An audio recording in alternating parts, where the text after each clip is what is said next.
Praise the Lord. दोस्तों, हम आपका स्वागत करते हैं आज के बाइबल अध्ययन में। और आज हम बाइबल अध्ययन करेंगे भजन संहिता 2 अध्याय। यदि आपके पास बाइबल है तो आप मेरे साथ में अपनी बाइबल को निकाल लीजिए और साथ में मिलकर हम लोग भजन संहिता 2 का अध्ययन करेंगे। अगर आपके पास बाइबल नहीं है तो आप हमारे साथ में इस वीडियो में भी बाइबल को पढ़ सकते हैं। हम लोग देखते हैं दूसरे अध्याय में, जिसकी हेडिंग, यदि आपके पास हिंदी बाइबल है तो वहां पर लिखा है यहोवा के अभिषिक्त का राज्य। परमेश्वर ने राजा दाऊद का अभिषेक किया राजा होने के लिए, परंतु इस भजन में हम लोग देखेंगे कि उसके विरुद्ध में कुछ लोग, कुछ राजा, कुछ शासक, कुछ अधिकारी लोग खड़े हुए हैं और वो राजा दाऊद के विरोध में षड्यंत्र कर रहे हैं। तो इस घटना का हम यहाँ पर वर्णन देखते हैं, एक एक वचन करके हम लोग अध्ययन करेंगे। तो पहला वचन कुछ इस प्रकार से लिखा है कि जाति जाति के लोग क्यों हुल्लड़ मचाते हैं और देश देश के लोग व्यर्थ बातें क्यों सोच रहे हैं। तो यहाँ पर हम पहला शब्द देखते हैं, जाति जाति। दोस्तों, मैं आपसे कहूंगा कि परमेश्वर ने कोई जाति नहीं बनाई, परमेश्वर ने तो मनुष्य को बनाया। ये जाति जाति शब्द केवल हिंदी की बाइबल में आया है। अगर आप इंग्लिश बाइबल पढ़ेंगे तो वहां पर नेशन लिखा है, यानी कि देश, देश देश के लोगों। यहां पर फिर हम देखते हैं आगे सेंटेंस में लिखा है कि देश देश के लोग। तो यही है, देश देश के लोग या फिर सारे देश के लोग या फिर इस देश के लोग क्यों हुल्लड़ मचाते हैं। हुल्लड़ मीन्स क्यों हो हल्ला कर रहे हैं, क्यों ये लोग हो हल्ला कर रहे हैं। फिर लिखता है देश के लोग क्यों व्यर्थ की बातें सोच रहे हैं। व्यर्थ की बातें मतलब जिनका कोई अर्थ ही नहीं है, जो बेकार की बातें हैं, जिन बातों का कोई मतलब नहीं रहता, जिन बातों का कोई फायदा नहीं, ऐसे व्यर्थ की बातें ये देश के लोग क्यों सोच रहे हैं। दाऊद इस बात को कहते हैं। जब उन्हें इस बात का पता चलता है कि मेरे विरुद्ध में षड्यंत्र रचा जा रहा है, कुछ लोग, कुछ अधिकारी लोग मेरे विरुद्ध में षड्यंत्र रच रहे हैं, तब वो कहते हैं इस बात को, क्यों देश देश के लोग मेरे विरुद्ध में षड्यंत्र रच रहे हैं, क्यों वो हुल्लड़ मचा रहे हैं, क्यों वो व्यर्थ की बातों को सोच रहे हैं, जिन बातों का कोई मतलब ही नहीं बनता, जिन बातों का कोई फायदा ही नहीं है।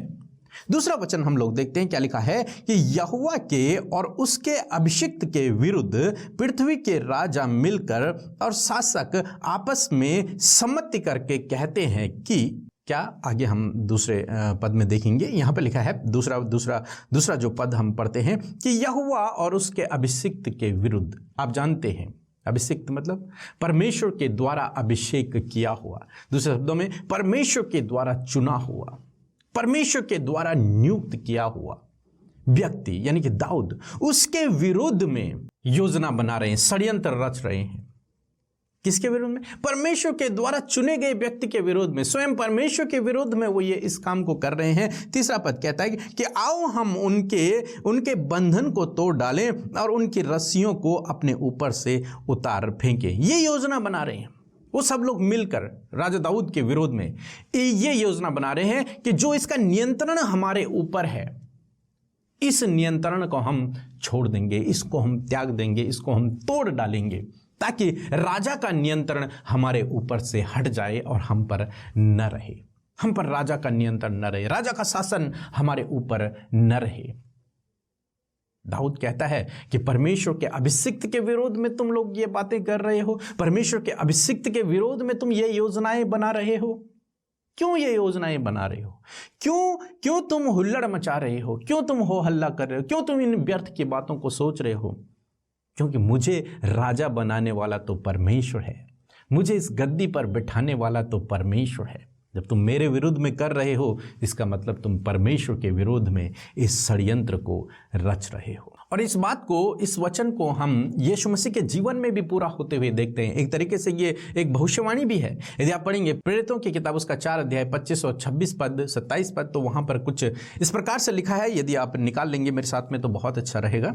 और यहां पर लिखा है, तूने पवित्र आत्मा के द्वारा अपने सेवक हमारे पिता दाऊद के मुख से कहा कि अन्य जातियों ने हुल्लड़ क्यों मचाया और देश देश के लोगों ने क्यों व्यर्थ बातें सोची। 26 पद कहता है कि प्रभु और उसके मसीह के विरोध में पृथ्वी के राजा खड़े हुए और हाकिम एक साथ इकट्ठे हो गए, क्योंकि सचमुच तेरे सेवक यीशु के विरोध में जिसे तूने अभिषेक किया, हेरोदेस और पुन्तियुस पिलातुस भी अन्य जातियों और इज़राइलियों के साथ इस नगर में इकट्ठे हुए। तो यहाँ पर हम दाऊद के द्वारा कहे गए इस वचन को यीशु मसीह के जीवन में भी पूरा होते हुए देखते हैं। तो एक तरीके से ये भविष्यवाणी भी है कि परमेश्वर के अभिषिक्त के विरुद्ध देश देश के राजा उठ खड़े हुए, विरुद्ध खड़े हुए हैं, षड्यंत्र रच रहे हैं। और आप जानते हैं यीशु मसीह के विरोध में भी पुन्तियुस पिलातुस और हेरोदेस और बहुत सारे हकीम लोग, बहुत सारे शासक लोग यीशु मसीह के विरोध में हो गए थे। इसलिए अब आगे दाऊद कहता है कि परमेश्वर उनके साथ में कैसा व्यवहार करेगा। किन लोगों के साथ में? जो लोग दाऊद के विरोध में खड़े हैं, जो लोग दाऊद के विरोध में षड्यंत्र रच रहे हैं, अब परमेश्वर उनके साथ में कैसा व्यवहार करेगा वो हम पढ़ते हैं। 4 पद यदि आप पढ़ेंगे तो लिखा है, वह जो स्वर्ग में विराजमान है हंसेगा और प्रभु उनको ठट्टों में उड़ाएगा। परमेश्वर जिसने दाऊद को गद्दी पर बिठाया, जिसने उसका अभिषेक किया है, वो उन विरोधी लोगों पर हंसेगा, उन्हें ठट्टों में उड़ाएगा कि तुम मेरे चुने हुए के विरोध में षड्यंत्र रच रहे हो। फिर हम देखते हैं, तब वह उनसे क्रोध करके बातें करेगा और क्रोध में कहकर उन्हें घबरा देगा। मतलब परमेश्वर उन लोगों से फिर क्रोध में बातें करेगा। वो लोगों को परमेश्वर के क्रोध का सामना करना पड़ेगा। यदि वो ऐसे ही दाऊद के विरोध में षड्यंत्र रचते रहे, ऐसे ही परमेश्वर के अभिषिक्त के विरोध में षड्यंत्र रचते रहे, तब परमेश्वर का क्रोध उन पर भड़केगा। और फिर हम 6 पद पढ़ते हैं, मैं तो अपने ठहराए हुए राजा को अपने पवित्र पर्वत सिय्योन की राजगद्दी पर बैठा चुका हूं। परमेश्वर कहेगा कि मैं तो अपने राजा को अपनी उस गद्दी पर बैठा चुका हूं और तुम्हारा अब षड्यंत्र रचना, तुम्हारा अब इसका विरोध करना व्यर्थ है। ये कोई मतलब ही नहीं ठहरता इन बातों का। इन योजनाएं जो तुम बना रहे हो इनका कोई मतलब नहीं बनता, क्योंकि परमेश्वर ने स्वयं, जो सृष्टि का मालिक है, उसने दाऊद को या फिर यीशु मसीह को राजगद्दी पर बिठाया है। अब उनके विरोध में कितने भी षड्यंत्र रच ले, अब लोग उनके विरोध में कितने ही खड़े क्यों ना हो जाएं, कोई मतलब नहीं रखता, क्योंकि सर्वशक्तिमान ने जिसे ठहरा दिया है, जिसे चुन लिया है, जिसका अभिषेक कर दिया है, जिसे बिठा दिया है, अब उसे कोई हटा नहीं सकता, अब उससे कोई लड़ नहीं सकता, उसके विरोध में अब कोई भी व्यक्ति कुछ नहीं कर सकता, क्योंकि स्वयं परमेश्वर उसकी ओर से लड़ने वाला होता है। अब परमेश्वर उस मुकदमे को लड़ेगा, अब परमेश्वर उनसे बातें करेगा, परमेश्वर उन्हें ठट्टों में उड़ाएगा, हंसी में उड़ाएगा।